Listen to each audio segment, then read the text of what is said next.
Good morning students. आप लोगों को याद होगा कि लास्ट क्लास में हम लोगों ने किंगडम प्रोटिस्टा ख़त्म कर लिया था और आज की क्लास में हम लोग फिर से आप सबके सामने हाजिर हुए हैं एक नए किंगडम के साथ, दैट इज़ किंगडम फंजाई। ठीक है, मैं आप लोगों को याद दिला दूं कि हम लोगों का चैप्टर नंबर 2 चल रहा था, बायोलॉजिकल क्लासिफिकेशन, जिसके अंदर हम लोग 2 किंगडम अभी तक पढ़ चुके हैं, that is kingdom Monera and second is kingdom protista. Third kingdom जो आज हम लोग स्टार्ट कर रहे हैं दैट इज़ किंगडम फंजाई। तो चलिए शुरू करते हैं किंगडम फंजाई को और देखते हैं फंजाई के अंदर क्या क्या चीज़ें हमें देखने को मिलती हैं। देखिए, किंगडम फंजाई की अगर हम बात करें तो यहाँ पर ये एक ऐसा किंगडम है जिसके अंदर हेट्रोट्रॉफिक ऑर्गेनिजम्स आते हैं, यानी कि ऐसे ऑर्गेनिजम्स आते हैं जो कि अपना खाना खुद नहीं बनाते, ठीक है, जो दूसरों पे अपने खाने के लिए निर्भर होते हैं। They are cosmopolitan. कॉस्मोपॉलिटन मतलब यही भगवान है? अरे नहीं, कॉस्मोपॉलिटन का मतलब ये होता है कि ये हर जगह पे पाए जाते हैं। ठीक है, तो कॉस्मोपॉलिटन का सीधा सीधा मतलब है कि आप कहीं पर भी चले जाइए आपको फंजाई मिल जाएगा। ठीक है, तो ये क्या है, इनकी वाइड अवेलेबिलिटी है, उसी को हम क्या बोलते हैं, कॉस्मोपॉलिटन, जो चीज़ हर जगह पे मिल जाती है। ठीक है, और ये ग्रो कर सकते हैं किसमें, वार्म एंड ह्यूमिड प्लेसेस में। ठीक है, वार्म एंड ह्यूमिड प्लेसेस मतलब वो जगह जो थोड़ी सी गर्म है और जहाँ पर आपको ह्यूमिडिटी मिल रही है, यानी कि एयर में थोड़ी सी नमी मिल रही है। ठीक है, इसलिए आप लोगों ने देखा होगा कि जब भी बारिश का मौसम होता है ना तो ब्रेड जल्दी ख़राब होती है। ठीक है, ब्रेड पे वो हरी हरी सी उग जाती है ना, जिसको हम क्या बोलते हैं हिंदी में, फफूंद। वही क्या हमारी फंजाई है ना। ये देखो, ये दिखा रखा है ब्रेड मोल्ड, और ये ऑरेंज रॉट, ये भी एक फंजाई है। ठीक है, ऑरेंज के ऊपर है ये। और मशरूम, मशरूम कई लोग खाते भी हैं। ठीक है, ये भी एक फंजाई ही है। टॉर्सल्स, ये भी एक मशरूम है, लेकिन ये कौन सा वाला मशरूम है, टॉक्सिक मशरूम है, यानी कि जहरीला है। आप लोगों को पता ही होगा कि मशरूम्स जो हैं, कुछ मशरूम्स जो हैं वो जहरीले होते हैं।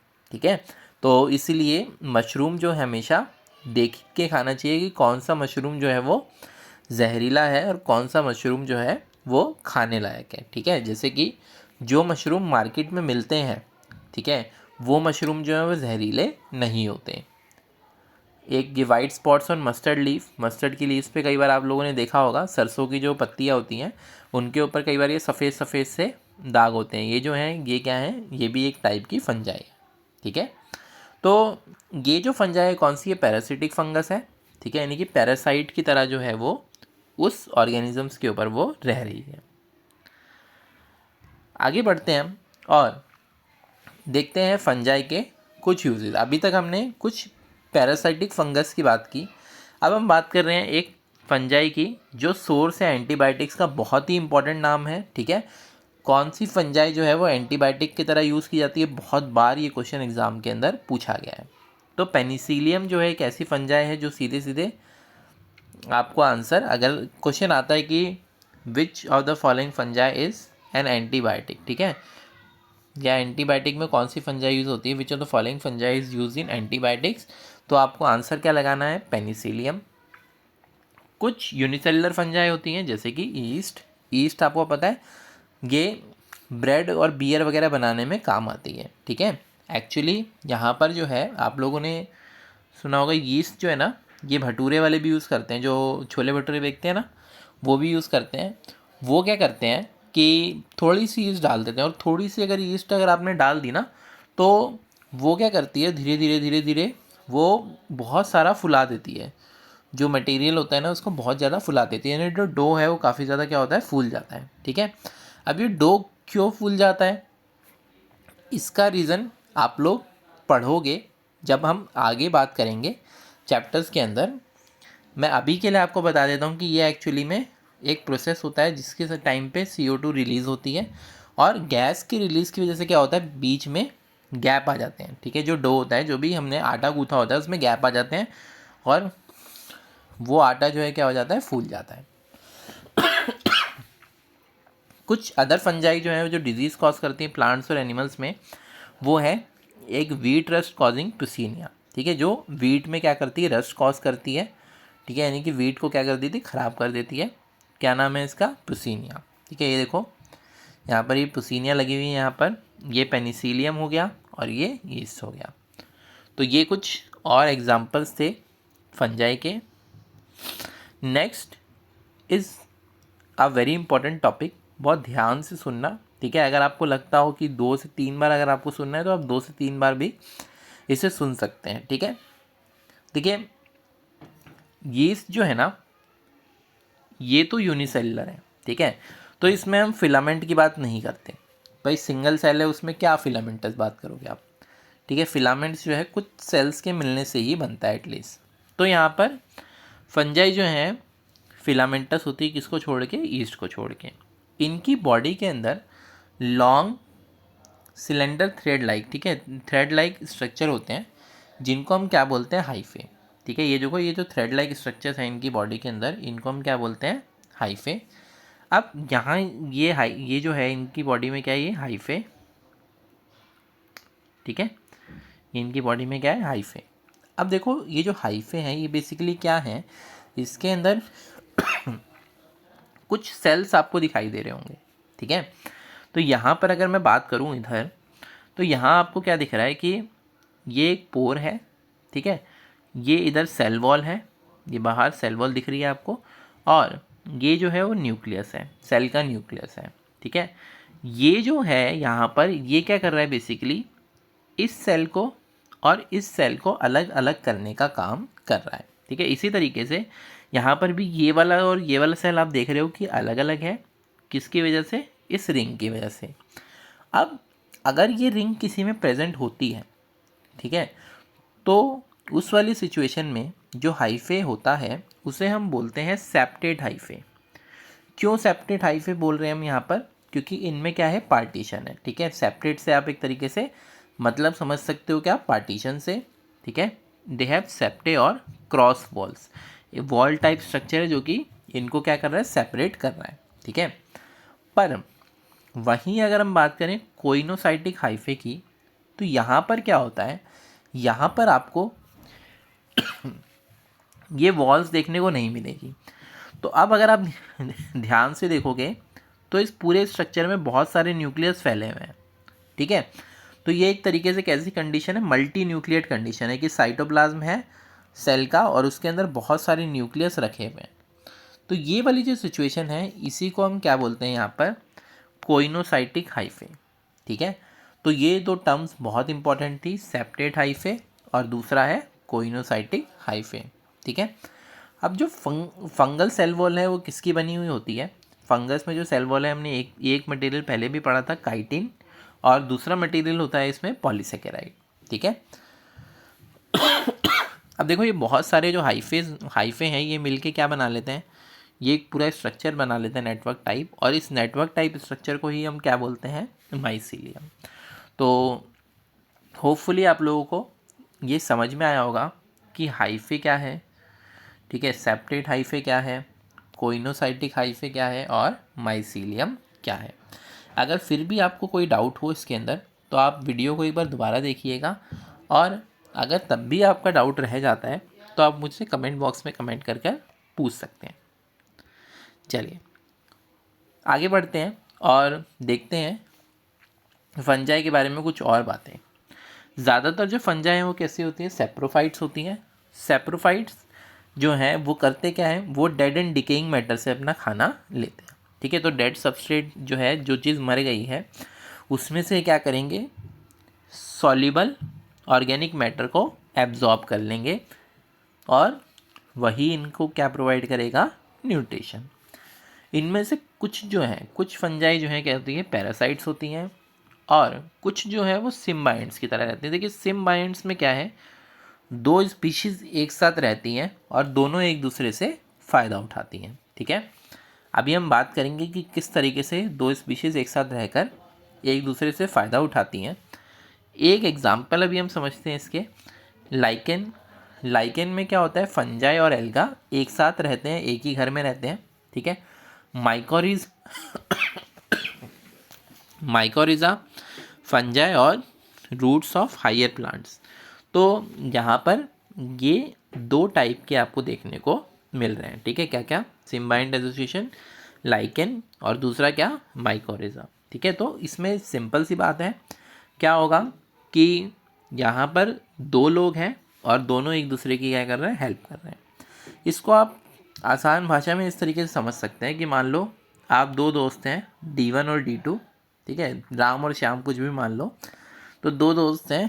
अगर मान लो दोनों ही घर से बाहर रह रहे हैं, ठीक है, तो मान लो एक ने बोल दिया कि भाई रूम का रेंट मैं दे दूँगा, और दूसरे ने बोला चल ठीक है यार तू रूम का रेंट दे रहा है, तो दूसरे ने बोला कि चल खाना मैं बना लिया करूँगा।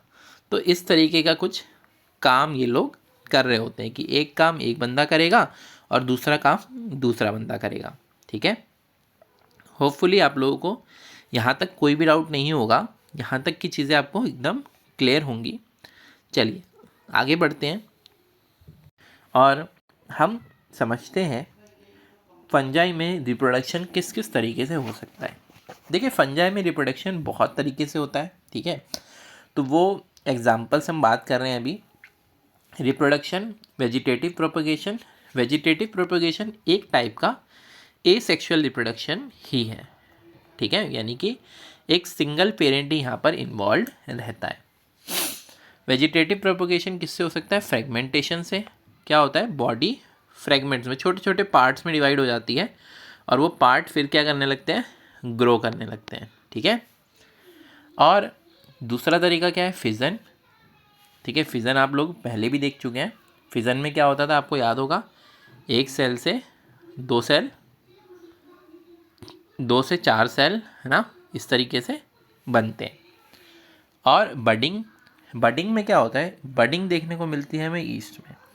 ईस्ट में क्या होता है, ईस्ट जो है उससे बड निकलती है। ठीक है, मैं इसको थोड़ा और अच्छे से बना देता हूँ। स्टार्टिंग में जो बड है वो छोटी सी होती है, छोटी सी बड निकलती है और धीरे धीरे ये जो बड है, ये बड यहाँ से डिटैच हो जाती है और ये जो ऑर्गेनिज्म है, ये छोटी सी बड पूरे ईस्ट में बदल जाती है बड़े।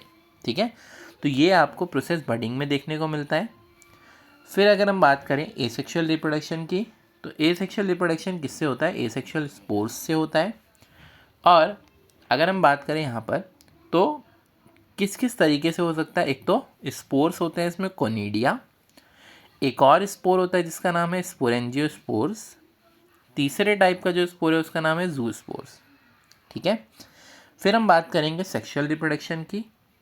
सेक्सुअल स्पोर्स से होता है ये, यहाँ पर आपको जो स्पोर्स देखने को मिलते हैं, एक देखने को मिलता है oospore, दूसरा होता है एस्कोस्पोर, तीसरा होता है बेसिडियोस्पोर। ठीक है, अभी हमने केवल इनके नाम पढ़े हैं, अभी हम डिटेल में पढ़ेंगे एक एक स्पोर के बारे में। ठीक है, अभी हमने सिर्फ और सिर्फ इनका नाम पढ़ा है। तो चलिए आगे बढ़ते हैं और हम स्टार्ट करते हैं रिप्रोडक्शन को फर्दर पढ़ने का। वेजिटेटिव प्रोपेगेशन, सबसे पहले हम बात करें वेजिटेटिव प्रोपेगेशन का। फ्रेगमेंटेशन, मैंने आपको बताया कि ये जो पूरा स्ट्रक्चर है ये छोटे छोटे फ्रेगमेंट्स में डिवाइड हो जाएगा और ये जो छोटे छोटे फ्रेगमेंट्स में डिवाइड हुआ है, यही छोटे छोटे फ्रेगमेंट्स क्या हैं, पूरे बड़े ऑर्गेनिज्म को बाद में बना देंगे। ठीक है, तो ये पूरा प्रोसेस आपको देखने को मिलेगा किसके अंदर, फ्रेगमेंटेशन के अंदर। सेकंड मैंने आपको बताया था फिजन। फिजन में मैंने आपको बताया था कि फिजन के अंदर क्या होता है कि एक सेल है, वो सेल जो है उसके अंदर जो न्यूक्लियस है और जो अदर सेल ऑर्गेनेल्स वगैरह है वो डिवाइड करेंगे और जो सेल है वो बड़ा होना शुरू होगा धीरे धीरे धीरे धीरे। फिर वो सेल क्या होगा, एक सेल से दो सेल के अंदर टूट जाएगा। ठीक है, इसी प्रोसेस को हम क्या बोलते हैं, फिजन। और ये किस में देखने को मिलता है, यूनिसेलुलर ऑर्गेनिज्म जैसे कि ईस्ट। बडिंग, बडिंग इन ईस्ट किस तरीके से होता है कि यहाँ पर की जो सेल है, ये जो ईस्ट है, यहाँ पर इसके ऊपर एक छोटा सा बड टाइप स्ट्रक्चर निकलता है।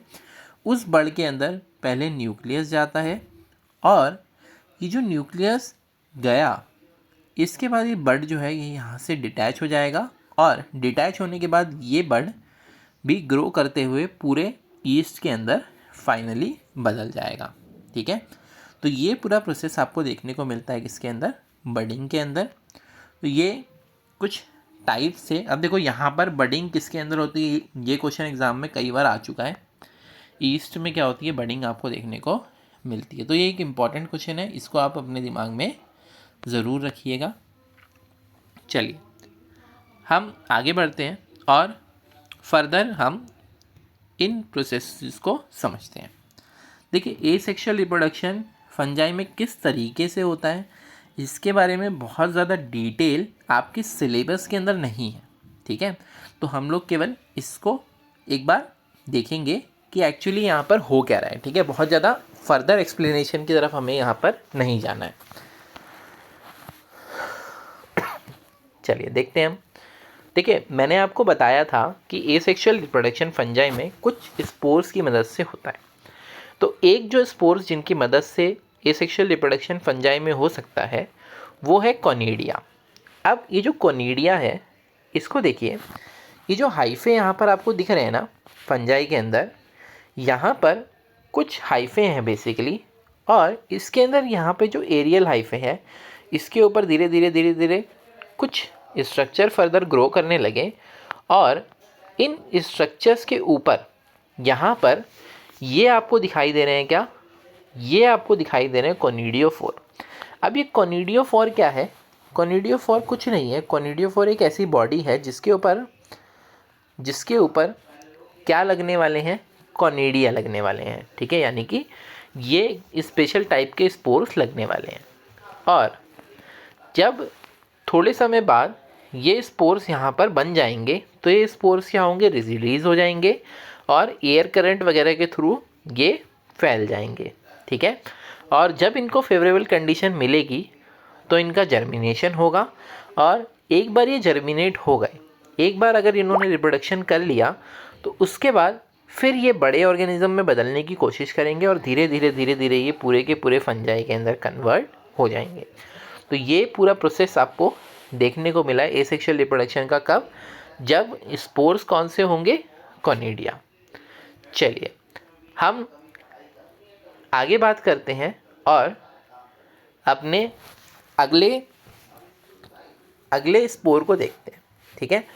अगला जो स्पोर है वो है स्पोरेंजियोस्पोर। देखिए यहाँ पर जो है, ये सबसे पहले आपको क्या देखने को मिलेगा कि यहाँ मान लीजिए कुछ हाइफे वगैरह थे, ठीक है। क्या होगा, स्पोर जो है वो ग्रो करेंगे, ठीक है। फाइनली देखिए, अगर मतलब हम यहाँ से स्टार्टिंग करें तो ये हम देख सकते हैं कि पहले क्या हुआ कि ये नॉर्मल एक हाइफे और माइसीलियम का कलेक्शन रहा होगा, उस पर धीरे धीरे धीरे धीरे थोड़े टाइम के बाद क्या आया, स्पोरेंजिया आया, ठीक है। और स्पोरेंजिया जो है ये स्पोर बियरिंग बॉडी है। कौन से स्पोर इसके अंदर मिलेंगे, स्पोरेंजियोस्पोर। ये जो स्पोरेंजियोस्पोर है, छतरी टाइप आपको जो दिख रहा है, इसमें से जब ये बॉडी फटेगी, ठीक है, तो इसके अंदर से क्या निकलने वाले हैं, आपके बहुत सारे स्पोरेंजियोस्पोर निकलने वाले हैं। और ये जो स्पोर्स हैं ये धीरे धीरे बड़े ऑर्गेनिज्म में कन्वर्ट होना शुरू होंगे, ठीक है। और ये स्पोर्स एक बार जर्मिनेट कर गए, उसके बाद ये धीरे धीरे फिर हाइफे बना रहे हैं, और इन पे फिर अगेन क्या होगा, स्पोरेंजिया आएगा, और ये स्पोरेंजिया जो फ्रूटिंग बॉडी है फिर से ये बर्स्ट अगर होगी तो फिर से क्या बनेगा, स्पोरेंजियोस्पोर। तो ये पूरी साइकिल जो है बार बार एसेक्सुअल रिप्रोडक्शन के लिए चलती रहती है, ठीक है। तो ये पूरा प्रोसेस आपको देखने को मिलता है किसके अंदर, स्पोरेंजियोस्पोर्स के अंदर। चलिए आगे हम बात करते हैं ज़ूस्पोर्स की। देखिए ज़ूस्पोर्स पे अगेन एक इम्पॉर्टेंट क्वेश्चन बनता है, ज़ूस्पोर्स कैसे होते हैं। ज़ूस्पोर्स मोटाइल होते हैं, ठीक है। ज़ूस्पोर्स कैसे होते हैं, मोटाइल होते हैं, यानी ये क्या कर सकते हैं, मूव कर सकते हैं। देखिए इनके पास आपको फ्लैजिला भी दिखाई दे रहा है। देखिए अगर आपको ये याद रखना हो कि कौन से स्पोर हैं जो मूव करते हैं, तो बहुत सिंपल है। ज़ू जो है वो किससे रिलेटेड है, एनिमल्स से रिलेटेड है ना टर्म। तो सिंपल सी बात है, ज़ू एनिमल्स क्या करते हैं, मूव करते हैं, तो ये वाले स्पोर भी क्या कर पाएंगे, मूव कर पाएंगे, ठीक है। तो ये ज़ू स्पोरेंजियम बने किसके अंदर, कोनिडियोस्पोरेंजियम। और ये जो कोनिडियोस्पोरेंजियम में जू स्पोर्स बने हैं, ये फर्दर जब बर्स्ट होगी बॉडी तो ये बाहर निकलेंगे, ठीक है। और एक बार पहले क्या होगा, इनके ऊपर इंसिस्टेड ज़ूस्पोर, मतलब इनके ऊपर एक कवरिंग होगी। ओवर टाइम ये कवरिंग क्या होती चली जाएगी, ख़त्म होती चली जाएगी, और ये ज़ूस्पोर क्या होने शुरू हो जाएंगे, जर्मिनेट। जब ये जर्मिनेट हो जाएंगे तो फाइनली ये क्या होंगे, एक पूरे के पूरे फंजाई के अंदर कन्वर्ट हो सकते हैं। तो ये पूरा प्रोसेस आपको देखने को मिलता है किसके अंदर, ज़ूस्पोर्स के थ्रू रिप्रोडक्शन के अंदर। चलिए हम आगे बढ़ते हैं और देखते हैं सेक्सुअल रिप्रोडक्शन इन फंजाई। लेकिन सेक्सुअल रिप्रोडक्शन इन फंजाई को समझने से पहले हम आज की क्लास को यहीं पर ख़त्म कर देते हैं, क्योंकि बहुत लंबा टॉपिक अगर आप लोगों के लिए हो जाएगा, क्योंकि ये काफ़ी हैवी टॉपिक है। ठीक है, तो एक साथ अगर आप इसे पढ़ेंगे, बहुत लंबा टॉपिक अगर आपके लिए हो जाएगा तो फिर आप लोगों को परेशानी हो सकती है याद रखने में या फिर समझने में। तो आज की क्लास को यहीं तक रखते हैं। नेक्स्ट क्लास में हम पढ़ेंगे फंजाई के अंदर sexual reproduction. Thank you very much.